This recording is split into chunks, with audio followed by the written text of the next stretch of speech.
Assalamualaikum warahmatullahi wabarakatuh.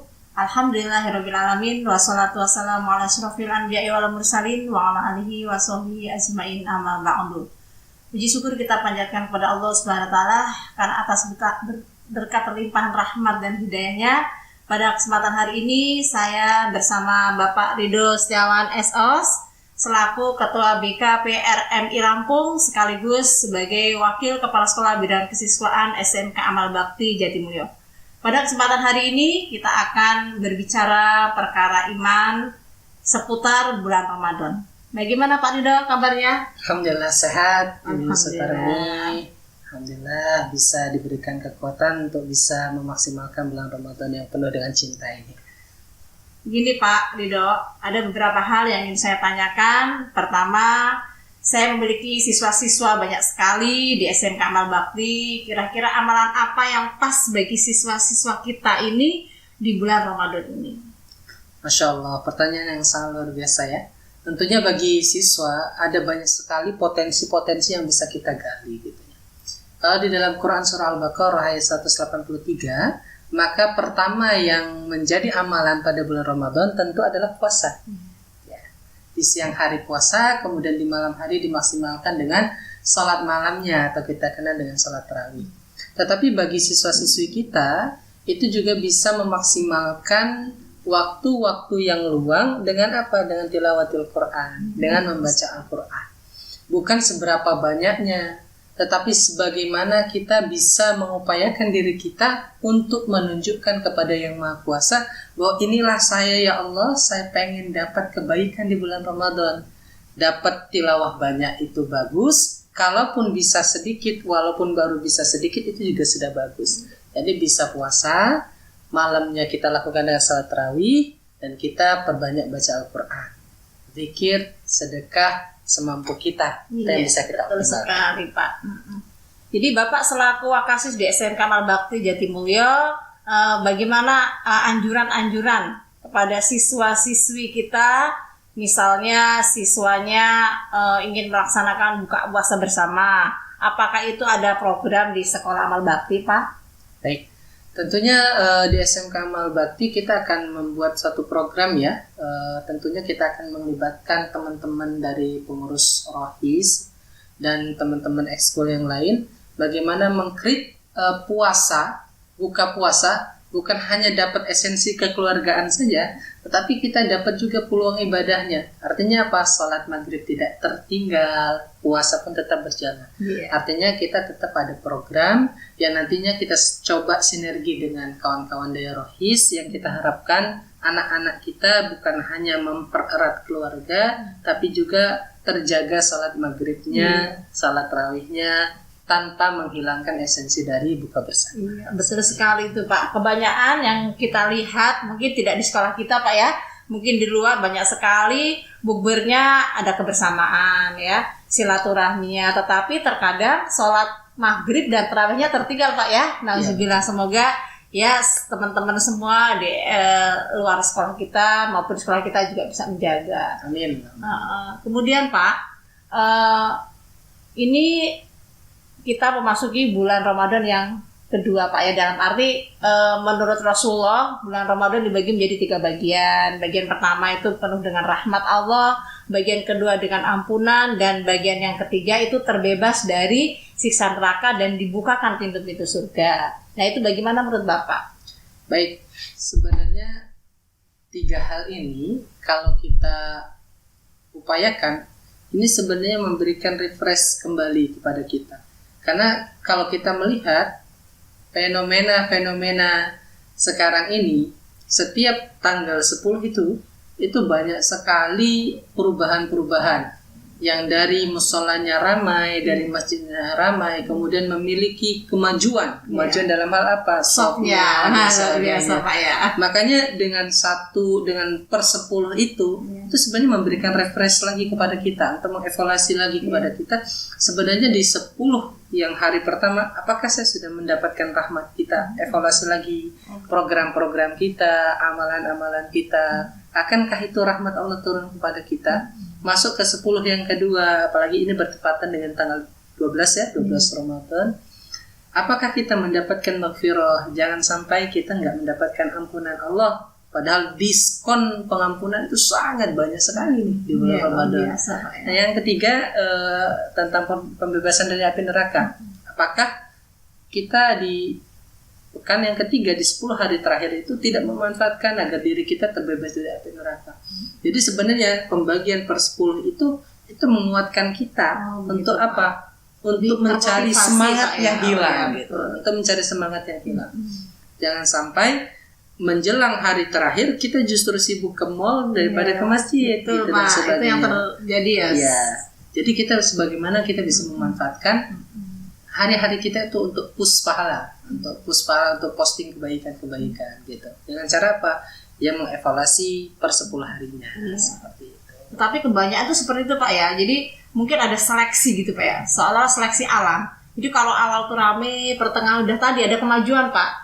Bukan berarti kemajuan di bidang iman, tapi kemajuan safnya ke depan. Nah, jadi mungkin orang-orang pilihan berapa ya, sampai menjelang akhir-akhir Ramadan, tambah semakin ada kemajuan. Ya, mungkin itulah pilihan-pilihan Allah yang akan mendapatkan predikat at-taqwa gitu Pak ya. Nah, jadi berkaitan dengan takwa, apa sih pendapat Bapak tentang seseorang yang bertakwa itu bagaimana gitu? Iya. Jadi sebenarnya orang yang bertakwa, kalau kata Imam Ali, at-taqwa hiya al-khawf minal jalil. Orang yang bertakwa itu adalah orang yang takut dengan al-jalil, takut dengan Allah Subhanahu wa taala. Jadi kategori orang yang bertakwa salah satunya itu terlihat dari tingkah lakunya. Misal nih, ada orang yang dia tidak melakukan kesalahan itu karena terekam oleh CCTV, karena di situ ada CCTV, ataupun karena ada gurunya saja dan sebagainya. Tetapi kalau orang yang bertakwa, orang ini akan memposisikan dirinya untuk apa? Untuk selalu dalam kebaikan. Sebagai contoh nih, ketika kita sekolah, dia akan memposisikan dirinya, walaupun ia tidak tahu, ia akan bertanya bukan mencontek.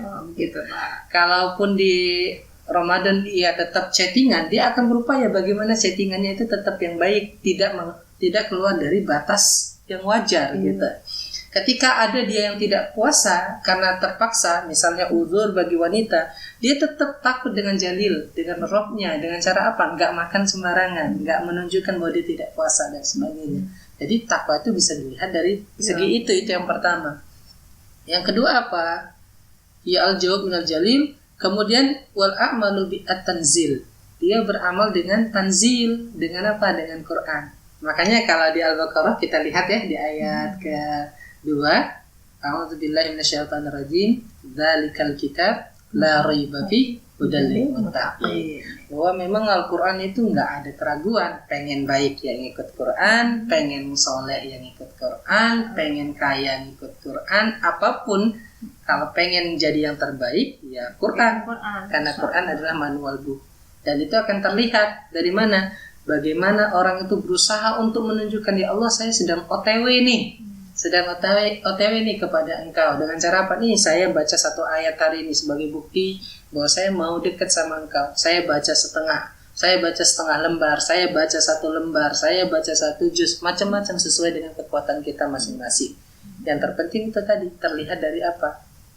Itu tadi dia berusaha gitu ya, mempelajari Al-Quran gitu. Jadi termasuk sering tadarus, diulang walaupun tidak memahami maknanya, itu pun salah satu cara Pak ya untuk mendekatkan kepada Allah, menjadi orang yang bertakwa gitu Pak ya. Iya. Masya Allah. Jadi ada kisah yang menarik teman-teman. Apa kisah yang menariknya adalah pada saat ada seorang kakek ya, ini ceritanya saya tidak tahu ini sahih atau bukan, benar atau bukannya, tapi kisah-kisah orang terdahulu kita bisa ya, ambil iktibarnya. Iktibarnya.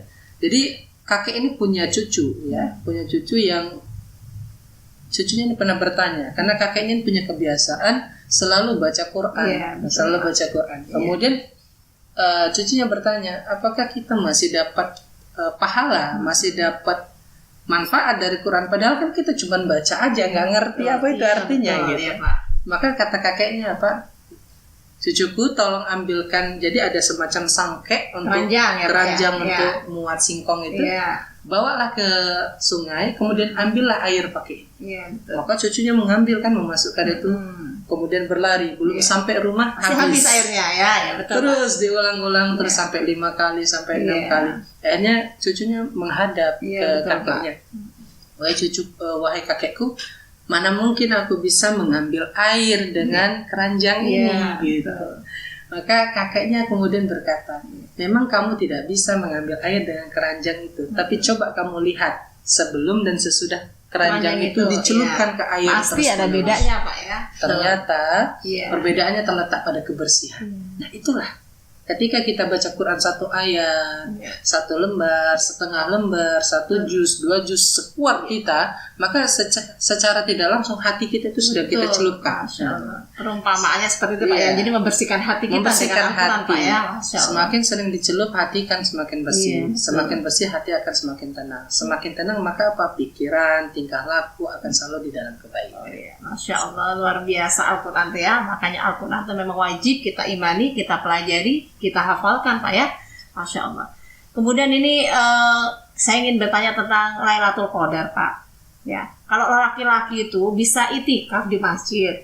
Nah kemudian untuk bagi para wanita gitu ya, atau siswi-siswi gitu, termasuk saya, itu bagaimana Pak cara itikaf seorang ibu rumah tangga mungkin ya, atau seorang ibu yang memang lebih kodratnya itu di rumah, bahkan tarawih pun lebih baiknya di rumah gitu. Jadi bagaimana Pak kalau pengen mengejar malam Lailatul Qadar, itikafnya apakah di rumah juga dikatakan itikaf gitu Pak? Wallahu a'lam bishawab, apakah itu dikatakan itikaf atau tidak. Tapi setidaknya sekarang itu ada program yang dia itikaf bisa bersama pasangannya ya. Oh gitu Pak. Bisa bersama pasangannya. Artinya kita bisa memaksimalkan malam kita itu untuk terisi dengan kebaikan-kebaikan, amalan-amalan yang kita upayakan. Apalagi bulan malam Lailatul Qadar gitu ya. Itu lebih baik daripada 1000 bulan. Atau kalau kita konversikan sekitar 83 tahun. Kalau kita membaca 1 juz, maka dikalikan saja 83 tahun itu kita dianggap 1 juz terus gitu kan. Maka perkara bagaimana cara itikafnya, apakah di masjid boleh atau tidak, atau di rumah boleh, maka ini tentu kita akan merujuk pada ulama yang lebih mengetahui ya. Saya hanya menyarankan perbanyaklah melakukan kebaikan di rumah dan sebagainya. Perkara nanti apakah boleh atau tidak tentu kita akan tanyakan kepada yang lebih mengetahui agar terhindar daripada kesalahan seperti itu. Yang jelas intinya malam Ramadan terakhir Pak yang dikatakan itu kita harus perbanyak amal ibadah Pak ya. Karena yang menilai puasa kita aja Allah ya Pak. Apalagi kita akan mendapatkan Lailatul Qadar atau tidak, jelas Allah yang akan memberikannya. Tentu Allah yang kita tetap bersemangat Pak ya untuk mencari amalan-amalan di penghujungnya. Kayak kita sekarang kan masih di pertengahan. Sudah ada seleksi, apakah kita termasuk orang-orang yang bertakwa atau tidak? Berarti ya itu safnya kita itu paling depan atau tidak. Ya mudah-mudahan kita semua bisa terus istiqomah Pak ya, dari awal sampai akhir tetap istiqomah amalan ya, kemudian tadarusan dan amalan-amalan yang lainnya. Mungkin itu saja yang bisa kita sampaikan, banyak sudah ya yang diberikan ilmunya dari Pak Ridho Setiawan. Terima kasih Pak ya atas keikhlasannya bisa hadir di sini membersamai saya dalam ngopi bersama SMK Amal Bakti dalam waktu yang sangat singkat ini. Saya selaku pembawa acara, jika ada salah kata saya mohon maaf, pada Allah saya mohon ampun. Saya ucapkan terima kasih banyak. Jazakumullah khairan katsiran. Wassalamualaikum warahmatullahi wabarakatuh.